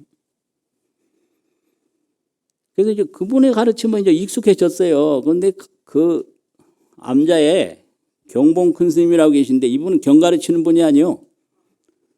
도인이라고 그래요. 도인. 그래서 저 양반은 어떤가 싶어가지고 뭐 강사 스님한테 맨날 물었는데 뭐 그러니까 거기서 기가 살아가지고 쫓아가서 물었어요. 그래서 이거 아는가 모르는가 내가 한번 물어보자고. 그냥 한번 큰절에 내려왔는데 그 어떤 이렇게 평상이 있는데 거기에 또 앉아 계시더라고. 그래서 스님 하나 여쭤볼게요. 뭐냐. 진여라는 말이 있는데 진여 참 그대로 그 진여가 뭡니까? 이런 물어. 그러니까 야야 말 배우는 사람 되지 마라 이래요. 전혀 차원이 다른 거예요. 진여는 말로 해결될 수 없는 거거든요. 정득으로 해야 돼. 야야 말 배우는 사람 되지 마라. 이거 참 이상하네. 그 경 가르치는 분의 방법하고는 전혀 다른 거예요. 전혀 다른 거예요. 그래서 한 번은 또 가서 안신인명이 뭡니까? 몸을 편안히 해서 명을 세운다. 이거 맹자에 있는 얘기인데 어떤 환경에 처해든지 불만이 없어요. 그러고 무슨 일이 닥쳐도 자기 천명과 이치를 믿고 그냥 목숨을 내놓는 것이 하나도 뭐 억울함이 없어요. 그걸 안신인명이라고 그래요. 내가 목숨이 1000번 만번 죽어도 나는 이 할 일을 하는데 조금도 여한이 없다. 이게 안신인명이거든. 불교에도 안신인명이라는 말이 있어요. 그래서 이거가 뭔가 그래가지고 도인한테 가서 여쭤볼 밖에 없다. 그래가지고 그 어두운 게 아니라 더운데 땀을 흘리면서 올라갔는데 그 뒤에 마루에 뒷마루에 계시더라고. 아, 스님 하나 여쭤보려고 왔다고. 뭐냐. 안신 인명이 뭡니까? 편안할 안 몸신. 안신. 무슨 일을 하든지 자기 이치를 믿고 종사하니까 불만이 없어. 굶어도 먹어도 불만이 없고 죽어도 살아도 불만 없이 할 일을 하는 게 그게 세울입 목숨 명자거든요. 안신인명이 뭡니까? 그때는 뭐라고 가르쳐 줬을 것 같아요? 경봉 큰 스님이 야야 너 그 지금 안신인명이 뭡니까 하고 묻는 그놈이 뭐냐 이래요. 참 모르죠. 가만히 있지. 생각하면 10만 8천이다. 생각하면 10만 8천이다. 아무 말이 없죠. 근데 조금 있으니까 화가 시일나더라고. 아, 이 더운데 올라왔는데 겨우 이 말 들으러 왔나. 그래가지고 그 길로 그 통도산 밑에 신평마을 있는데 그 신평마을에 책방이 있어요. 책방에 쫓아가서 그래가지고 현대문학이라고 하는 문학지를 샀어요. 이게 이제 강당에서는 경을 보는 곳이고 선방에서는 자기 마음을 찾는 곳인데 이 책방에서는 문학을 하는 곳이거든요. 문학을 홍보하는 곳이고. 그러니까 강당으로 선방으로 책방으로 그냥 하루에 다 왔다 갔다 한 거죠. 그리고 이제 75년도가 지나서 팔공산 원영암이라는 데 있을 텐데 그때 유마경을 보다가 눈에서 불이 나가지고 내가 깨달은 것 같았어요. 아, 이거로구나. 그래서 가서 내가 얻은 경지를 딱 말하니까 아니다 이래요. 아니다. 근데 그 말이 믿음이 안 가더라고. 아니긴 뭐가 아니야. 틀림없는데 뭐가 아니냐고. 그래서 큰 스님들은 젊은 사람이 이제 버릇이 나빠질까 봐 뭘 잘했어도 뭐 잘했단 말 안 하는 걸 제가 종종 봤거든요. 역시 그런 거겠지. 방편으로 저러는 거겠지. 그런데 나올 때요. 손을 붙잡고 내 말 예사로 듣지 마라. 경상도 밀양뿐이라 예사란 말을 여사로 이래요. 내 말 여사로 듣지 마라. 내 말 여사로 듣지 마라. 큰일 난다. 그래도 그 말 안 들어와요. 뭐 내가 틀림없이 깨달았는데 뭘 무슨 말이 맞냐고. 근데 그 후로 이제 성가대학에 와서 논문을 쓰고 그 성가대학에 오기 전에도 학문에 관심이 많아서 이 논문 발표를 들어 했어요. 그래서 이게 보이십니까 이걸? 한국 불교학이라는데요. 이거는 이제 동국대학에 처음에 설립이 됐는데 학교에 있는 교수뿐 아니라 불교학하는 모든 학자들이 다 모여서 발표를 하는 학회를 만들어서 처음 학술지를 만든 건데요.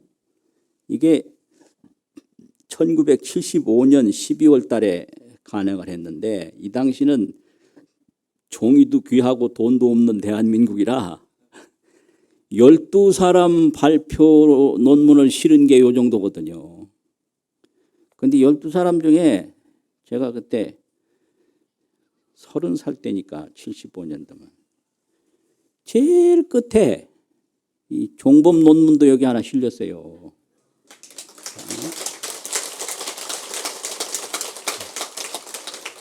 여기 실린 거예요. 여기 있어요. 논문 제목은 이본 전등록 검토예요. 전등록이 중국에 유통되는 거하고 우리나라에 유통되는 거하고가 있는데 중국 유통본 전등록하고 한국유통본 전등록이 다르다. 그걸 검토한 거예요, 이게. 그 당시에는 학술 논문도 그때 빨간 원고지 200자 원고지 50매만 쓰라고 그랬어요. 그래서 이게 12사람 논문을 실어도 분량이 이것밖에 안 되는 거예요. 그러니까 이런 인문학을 좋아했는 거예요, 제가. 그래서 90년대까지 이제 90년대부터는 논문 안 쓸 수가 없어요. 학교에 있기 때문에. 의무적으로 뭐 돼야 되고, 그거 안 쓰면 뭐라고 그래요, 또. 그래야 되는데 70년대부터 무슨 일이 벌어졌느냐면 이 한국에 이런 인문학적 저술, 발표, 업적물이 나오기 시작을 했어요. 또 일본의 인문학이 강했기 때문에 일본 학자가 우리나라에 종종 오는 때가 있었거든요. 그래서 이게 문헌으로 하는 그런 인문학적 불교학 하는 분하고 이렇게 선방에서 도를 닦으시는 분하고 만나면 그 무슨 일이 벌어질까요? 아주 재밌어요. 그래서 그 일본의 유명한 불교학자인데 달마 연구하는 사람이에요. 근데 그분이 어느 선사 스님을 만났는데 선사 스님이 딱 질문을 하기를 육조 해능의 본래 무일물을 당신이 아요 이렇게 물었거든. 본래 무일물을 아느냐. 그러니까 그 본래 무일물의 참 뜻을 아느냐 이거죠. 이건 그 마음 정득한 경지에서 질문한 거예요. 그러니까 이분이 대답하기를 육조 해능은 본래 무일물이라는 말을 안 했습니다. 이렇게 대답을 한 거예요. 이게 문헌학적으로 대답한 거예요. 그 왜 그러냐? 육조단경이 도낭본도 있고 여러 가지 유통본이 있는데 도낭본에는 본래 무일물이라는 말이 없다. 그러니까 한두 가지 문헌에 그 말이 있다고 해서 육조가 한 것이 아니다. 완전히 동문서답이에요. 이게 학문이에요. 문헌학적으로 와 없다 이게. 그리고 달마 불식을 아느냐. 달마가 모른다 불식했는데 달마는 중국에 온 일이 없다 이렇게 돼요. 이게 문헌학이에요. 문헌학적으로 연구 검토한 결과 달마는 오지 않았다. 거의 충격이잖아요. 그래서 이제 경봉 큰 스님한테 가서 여쭤봤어요. 달마가 중국에 안 왔다는데요. 그러니까 야야 꽃만 취하지 나무는 보지 마라 이러더라고. 꽃에 나무에 꽃이 폈으면 꽃만 취하지 나무는 보지 마라. 꽃이라고도 하고 향기란 말을 쓰더라고. 꽃에 저 나무에 꽃이 폈으면 그 꽃 향기만 취하지 꽃나무는 보지 마라. 이 틀린 거예요 이렇게.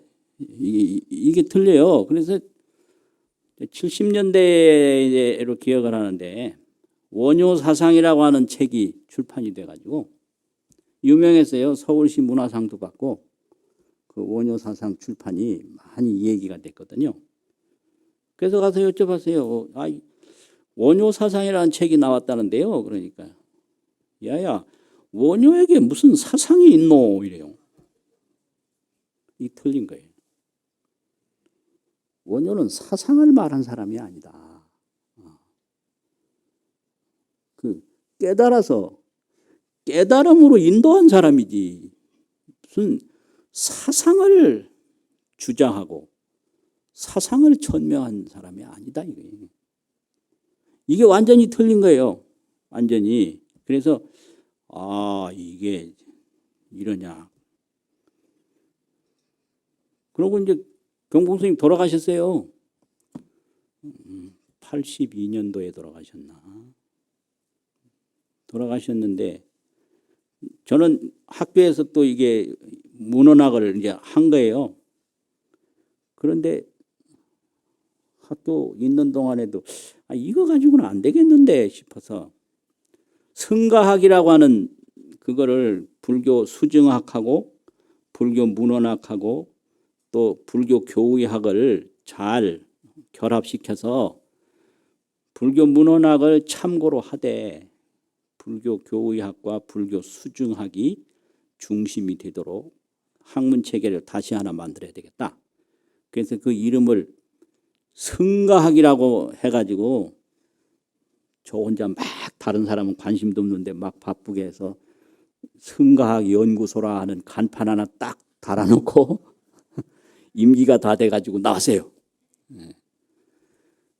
그런데 그 경봉 큰 스님 만났을 때 아니다라는 그게 왜 그때 아니라고 그랬지? 근데 그 후에 아니라는 뜻을 알았어요.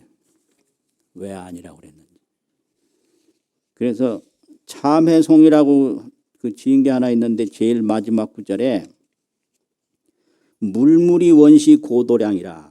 이걸 아니까 그때 건 아니더라고. 물물이라고 그러면 능엄경에서 7대 만법이라고 그랬어요. 지수, 화, 풍, 공, 허공, 견, 볼견, 식, 인식. 이 지수, 화, 풍, 공견, 식이 이게 7대인데 이게 만법인데 이게 다 물물이죠. 물물이 원시 고도량이라 원래 옛도량이다. 옛도량이라는 건 자성본각.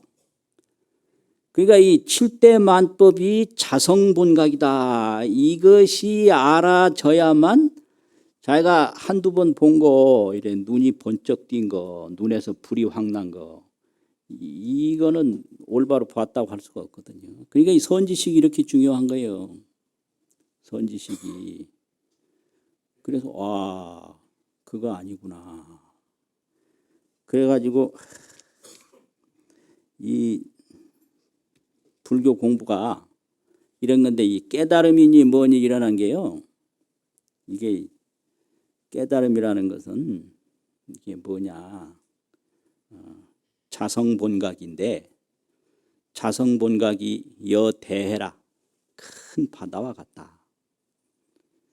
그런데 이 바다라는 것은 입립 점점 유심심이라 입립 들어가고 들어가면 점점 오히려 깊고 깊어. 들어갈수록 더 깊은 게 바다거든요. 그래서 이 마음 공부라는 게 그렇게 간단한 게 아니에요. 그래서 그런데 방법은 하나야. 보고 듣고 하는 게 이것이 뭔가. 이것이 뭔가. 섭심반조. 그거 하나면 다 통하는 게 또 마음 공부거든요. 그래서 오늘은 종범이 경험한 불교 공부가 이런 것이 있다 하는 말씀으로 법문을 마치겠습니다.